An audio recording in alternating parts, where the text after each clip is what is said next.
hour for another Inner Sanctum mystery and remind you to... Fight headache 3 ways. Bromazeltzer, bromazeltzer, bromazeltzer, bromazeltzer, bromazeltzer.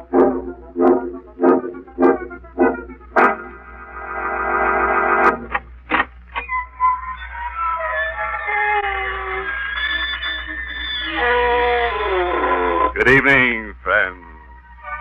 This is your host to welcome you through the creaking door into the inner sanctum. Come in, won't you?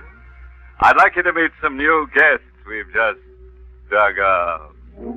Now, that peculiar cadaver standing off the corner by himself has a serious case of claustrophobia. Poor stiff. He just can't stand shrouds. Now, this fellow to your right was a mountain climber in life. He took his wife on an alpine hike, and while they were going up an icy slope, he cut the rope that held them together. Said he just couldn't stand being tied to one woman. And now, meet our most forgettable character, Wild-Eyed Willie. One day, Willie's ugly wife bit him. So, in anger, he buried her in the backyard. 6 months later, his homely mate came up as a dogwood tree to haunt him. Now, according to Willie, her bark is much worse than her bite.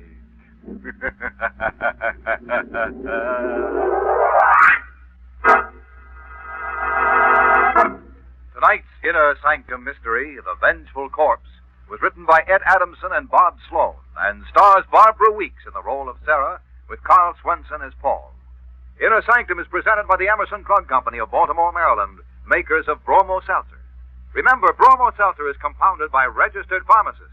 It fights headache 3 ways. Bromo Seltzer helps your headache quickly, pleasantly, and it also soothes the upset stomach and jangled nerves that may team up with it. No wonder druggists report that of all headache products dispensed to their fountains, the overwhelming favorite is Bromo Seltzer. Please, friends, absolute silence. We want it so quiet you can hear a head drop. In the small hillside New England cemetery, a chill evening wind stirs the leafless trees with a complaining murmur. A blood-red moon probes through the branches with grotesque fingers, touching the faded headstones with their eerie light.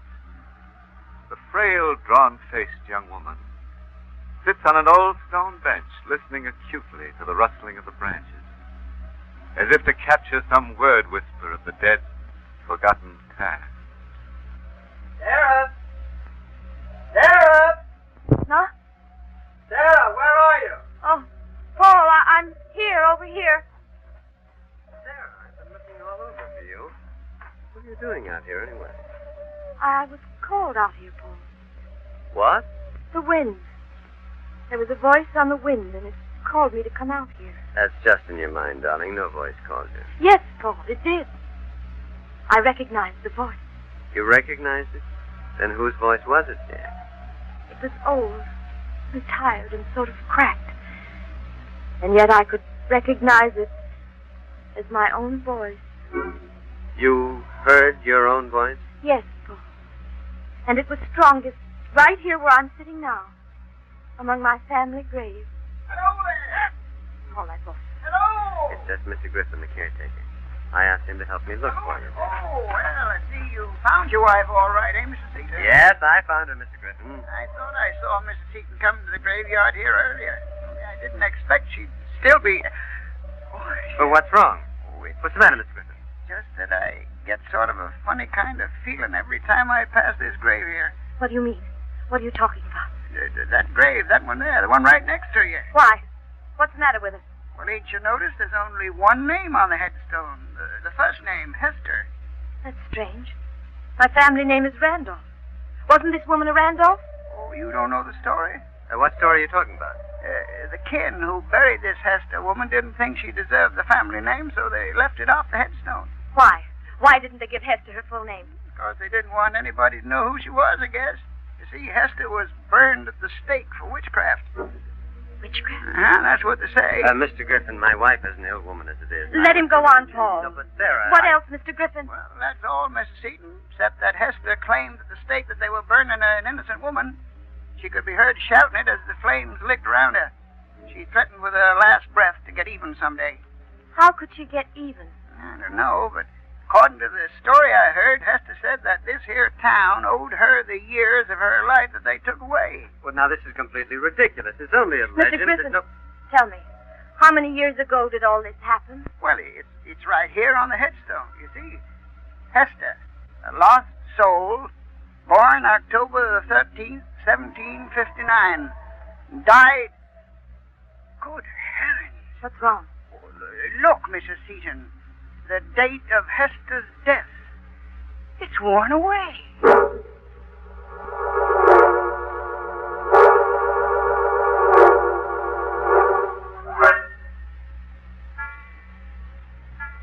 Sarah, Yes, Paul.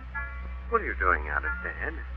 When'd you get up? Why, just a minute ago, I can't sleep. She keeps calling me. I hear her voice right here in this room. Just a few minutes ago. What? She was begging me to help her, telling me she never really lived and pleading with me to bring her back to life. Sarah. I thought I saw her. No, Sarah, believe me. She was dressed in a black dress, and there was a large W on it. That's for witch. And in her hand, she held a flaming torch. I'm going to call the doctor, darling. This is not... Someone's at the door. All right, I'll see who it is. No, wait. I'll go. Good evening, Mrs. Seaton. Why, Judge Foster. I hope I didn't awaken you folks. I saw a light in the window. Oh, so that's all right, Judge. Come right in. Thank you. I'm sorry to bother you this time of the night, Mr. Seaton, but I was looking out of my window on the other side of the cemetery, and I thought I saw something or someone prowling around out there, and I wondered if they come over this way. Who was it? Oh, I don't know. Someone carrying a torch. A torch? Go on, Judge. Well, of course, it could be that my eyes were playing tricks on me. They're not so good. But as far as I could make out, it was a woman dressed in black. Paul. You saw this woman, Judge? You're sure? Well, I'm pretty sure I saw her. Of course, it's kind of dark out there, but it looked to me like there was something on the front of her dress. What do you mean? Well, there was the letter W. A big white letter W on it. Hester. It was Hester, just as No, Sarah. Hester?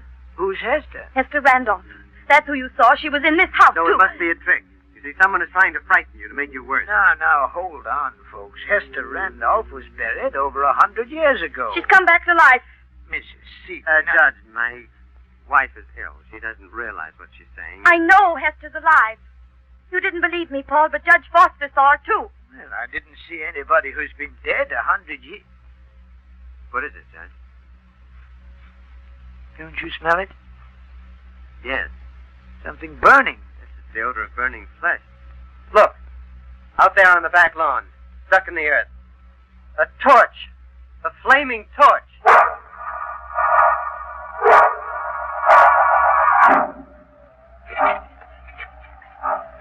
Sarah, I tell you, it's useless to have me dig up this grave. I've got to know, Paul. It's the only way I'll be sure. Now, careful, Mr. Seaton. You're just about deep enough for the coffin now, if it's still there. Judge, I don't know how you can sanction a thing like this. Well, Mr. Seaton, you see, I want to be sure, too. But it's ridiculous. You've struck wood with the shovel. Yes, it's the coffin, all right. You better go easy now. That wood is soft with age and half rotted away. I think we can open it now. Wait, I'll give you a hand with the lid. All right. There's something inside it. The body. Charred. It's a body, all right. Only it isn't a woman's. You can still make out the face. It's Griffin, the caretaker.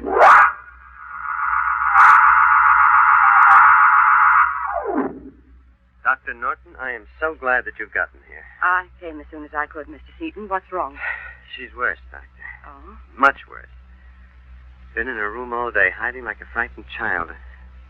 I think the reading made her worse. Reading? What reading? Well, for the past few days, she's been reading books about her family history. Why did you let her have them? Well, because at first they seemed to quiet her. Since the night we found Mr. Griffin's body in that grave, she's wanted to know more and more about Hester Randolph. Paul, Oh, Sarah. Dr. Norton's here, dear. you've got to warn him, Paul, before it's too late. Warn who, Mrs. Seaton? Judge Foster. He's in danger. Hester will kill him next. What? It's in the records of the court. The magistrate who sentenced Hester to death at the stake was a man named Foster. Now, Mrs. Seaton, you're just upset. Please, believe me. Judge Foster is a direct descendant of that magistrate. Sarah. Hester's dead, dear. The dead can do no harm. Oh, Paul, you don't understand. She's killed one man already, and now she's going to kill another. She swore she'd get that revenge on the magistrate and on the man who was her accuser. Mrs. Seaton, all this took place over 100 years ago. Then what about Mr. Griffin? Well, what do you mean, Sarah? He had the same name, too. According to the record, Hester's accuser was a man named Richard Griffin.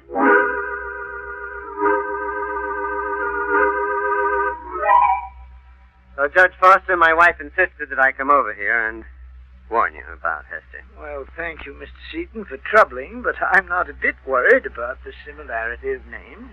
Well, I didn't admit it to Sarah, but the coincidence with Griffin was strange. Well, the dead never frighten me, Mr. Seaton. But thank you for coming over. Oh, by the way, can I drive you home? No, thanks. Dr. Norton is waiting for me outside. Good night. Good night, Mr. Seaton.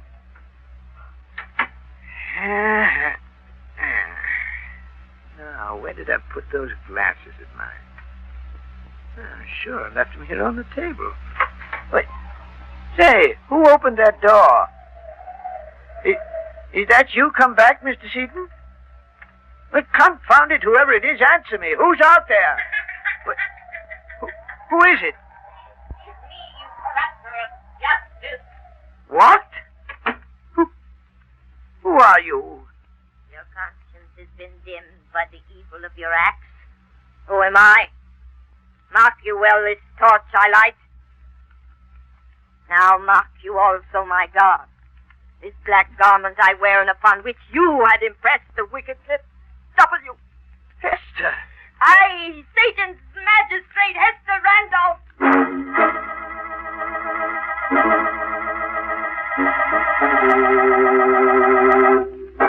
You are listening to Inner Sanctum, brought to you by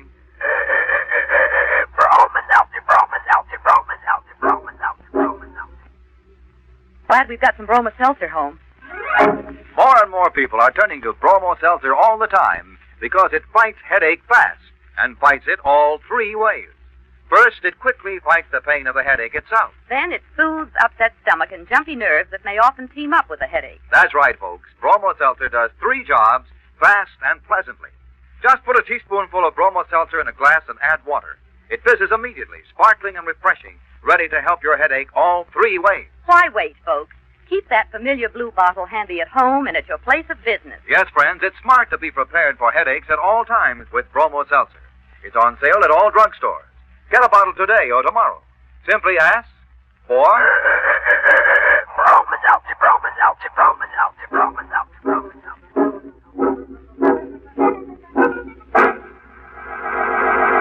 That Hester character. You know, that's the way a dame gets when she's burned up. Makes a specter of herself.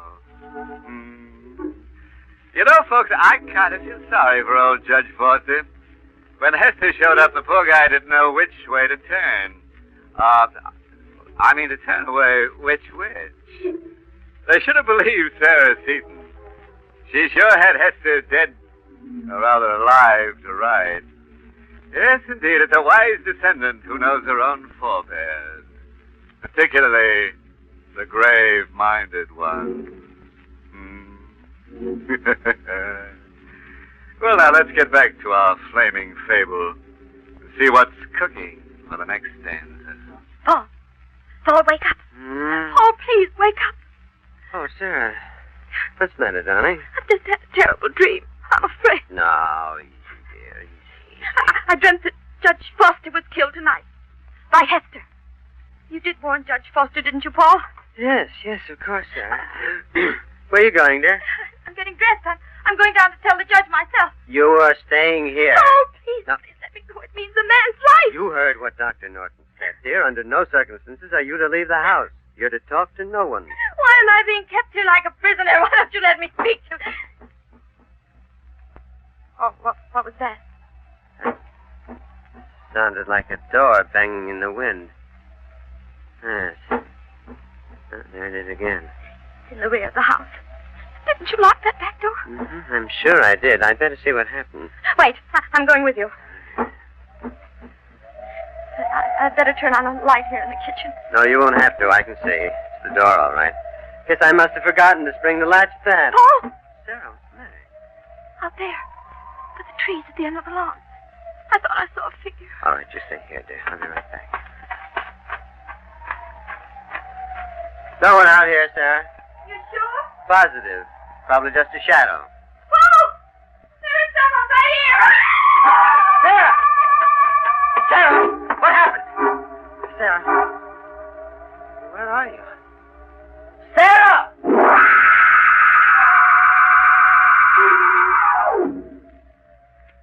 She was standing here, Sheriff. Right here at the back door when I heard her scream. And there wasn't a sign of her when you got back here at the door? Not a sign of her. Well, folks just don't vanish into thin air, Mr. Seaton. She must be around here someplace. I got to find her before it's too late. Too late? What do you mean by that? I don't know, really. I have a feeling that... Oh, now you're not going to tell me about dead witches returning too, are you? Don't tell me you believe in that stuff. I don't know what to believe. Sheriff, is that you, Sheriff? Yes, who's there? Dr. Norton. You'd better come with me, Sheriff. I just discovered something on the side of the road, about a mile away. Mr. Seaton, I think you'd better wait here. What is it, Dr. Norton? What have you found? I'd rather you'd wait, as I said before, until we're sure. What are you trying to hide from me? I guess you better speak up, Doctor. If it's something that concerns Mr. Seaton, maybe he should know. All right, Sheriff. When I made the turn into the road, my headlights caught it in a ditch. I wasn't sure at first, so I stopped the car and got out. There was a body in the ditch. A charred body.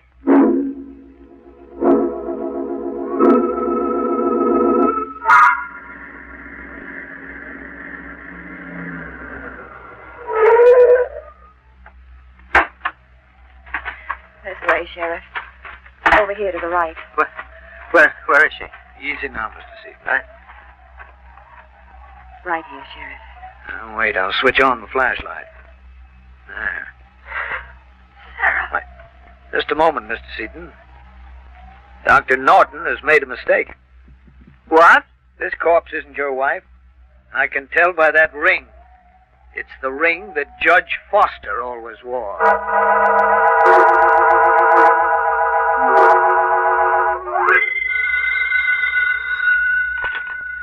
Hello?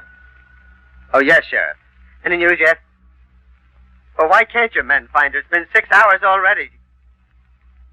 No, I haven't heard a word. Yes. Please call me as soon as you hear anything, will you? Who's there? Who is it? Oh, open the door. Hurry. Sarah! Yes, quick, let me in. Oh, Sarah, thank the Lord you're all right. Oh, no. Darling, where have you been? What happened to you? Wait, lock the door quickly. She doesn't know I've come back. She's still looking for me. Who? Hester. She was out there, Paul. That's why I ran from the house. She called to me from the road. Made me go with her. Go where? To the cemetery. She kept me there, torturing me, begging me to change places with her. Darling, you're not making sense. Please, believe me. We've got to get away from here tonight. Right now. She'll kill me if we don't. She wants my life for the one she never lived. Now, stop it. Stop. Now, get hold of yourself. There is no such woman as Hester Randolph. But I saw her. I spoke to her. The woman you saw is somebody else, somebody living, who wants you to believe that she's Hester. She wants everybody to believe it. But why, Paul, why? Because she's a cold-blooded murderess. She's killed 2 people already, and she's trying to drive you out of your mind completely. Then who? Who could it be? I wasn't sure before. Now I'm almost positive. It's Dr. Norton. Dr. Norton? Now, you saw this Hester, Sarah. What was she like? Oh, like a ghost. Hmm? Like a shadow in the light. You can see her face, and yet you can see through it. Beyond. No. That was just an illusion created by the night, dear. Oh. And perhaps some other tricks of a clever, scheming woman. You'll see. I'll prove that Dr. Norton is... That's the back door, sir. That's blown open again. Leave it. We've got to get out of here. No, you stay here. I'm going to see who opened that door. Please hurry. Don't leave me alone so long. We've got a moment to... Paul! Huh? What is it, Sarah? Don't come in here. Don't come back. Run away as fast as you can. What's the matter? Don't come in here. Stay here. Hester! Sarah! Look out! I've got the gun out of the desk. I've got a gun! Sarah! Sarah! Are you all right? I killed her, Paul. She won't torture me anymore. I killed Hester. She came toward me and I fired. Sarah, there's no one in this room, dear. Over there. In the hall. She's there. Where? I don't see it. Good Lord, you've broken the mirror. What? You shot it yourself. No. It can't be. I can't be her.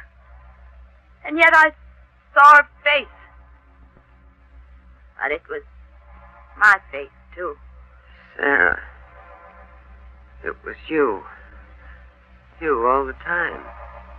I am Hester, fair gentleman.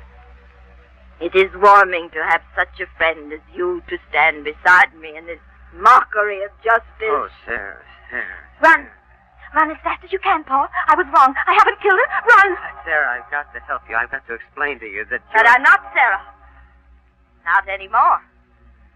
Can't you see who I am? Can't you see who's taken my place? Sarah, listen to me. I love you. Please, please, come back to me. Sarah's gone.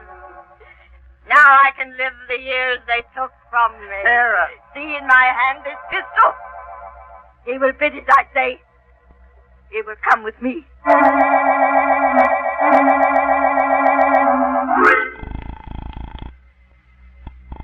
Still no answer, Sheriff. No answer, Dr. Norton. I can't understand it. Mr. Seaton was home when I called just 15 minutes ago. I warned you, Sheriff, to have that house closely watched. Well, I can't do 100 things at once. I've got every available deputy out looking for Mrs. Seaton. Don't you realize she may have gone back to their house? Don't you realize that she's the one who might be Hester? Mrs. Seaton? Hester? What the deuce are you talking about? I'm talking about dual personality. Mrs. Seaton is suffering from a nervous breakdown, and it's entirely possible that she's the one who killed Griffin and Judge Foster. Well, you should have told me this before, Doctor. Come on, we're getting right over to the Seaton house. Here, Paul. They buried Hester's body here. Dishonored and unnamed. But, Paul, you believe in my innocence. Yes, Sarah. We better go back, dear. Back? Yes, to the house. It's very cold here. It's cold everywhere, Paul. I feel the chill of death coming near me. You and I are going back. Back through time. To an age where no one can harm us. This torch I hold will free us forever. No, wait. Now, Sarah, please, listen. Now, try to understand, dear. Ease your mind, the flames will be of no pain. I know, because I've been through such a death before. No. Now, Sarah, wait.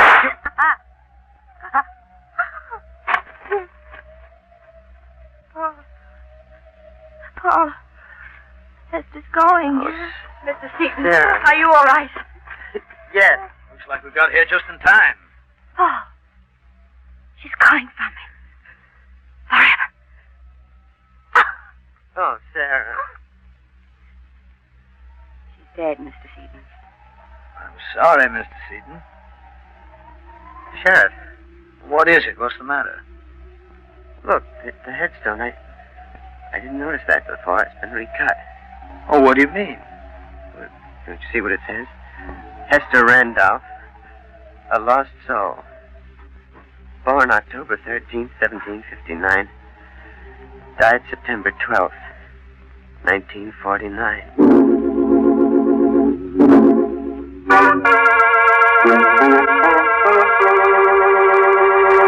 Say, have you had your personality split lately?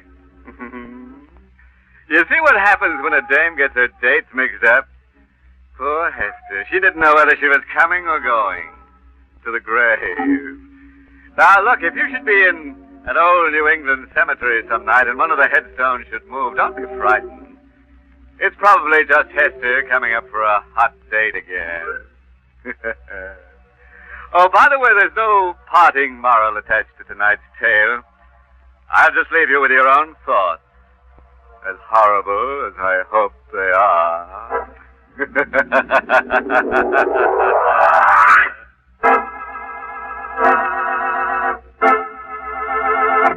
Friends, it's so foolish to suffer with an ordinary headache when Bromo Seltzer gives you such fast, pleasant, three-way relief. It's true, Mr. Weiss. Bromo Seltzer is so pleasant to take, and it works so fast to help your headache all three ways. Yes, Bromo Seltzer speedily fights the headache pain itself. Then it goes right to work to soothe the upset stomach and jangled nerves that often may team up with a headache. Try it next time you get a headache. Prove to yourself just how fast it works to help your headache all three ways. We've tried a lot of headache products, but it's Bromo Seltzer from now on for our family. You'll say the same thing, too, once you've discovered Bromo Seltzer. So get a bottle today and be prepared at all times to fight a headache fast all three ways. It's smart to keep Bromo Seltzer both at home and at your place of business. That's right, folks. Remember, Bromo Seltzer gives you fast three-way help for a headache. It's on sale at all drugstores. Caution, use only as directed. If headaches recur or persist, see your doctor. Get Bromo Seltzer today and...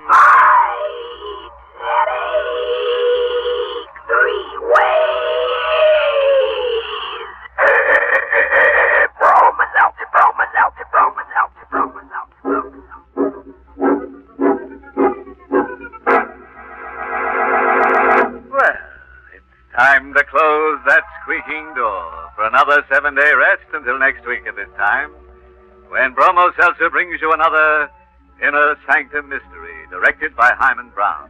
Oh, by the way, this month's Inner Sanctum Mystery novel is Hanged by Your Neck by Henry Kane. Next week, you'll hear a love story. It's all about a man who loves to kill and a woman who loves a murderer and a murderer who loves a woman.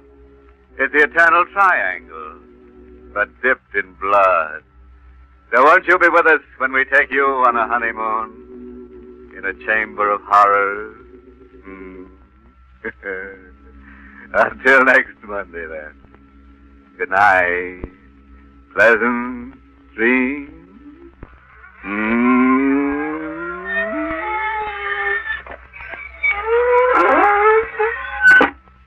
This is Dwight Weist inviting you to tune in again next Monday at the same time to Inner Sanctum, which is brought to you for your entertainment every Monday by...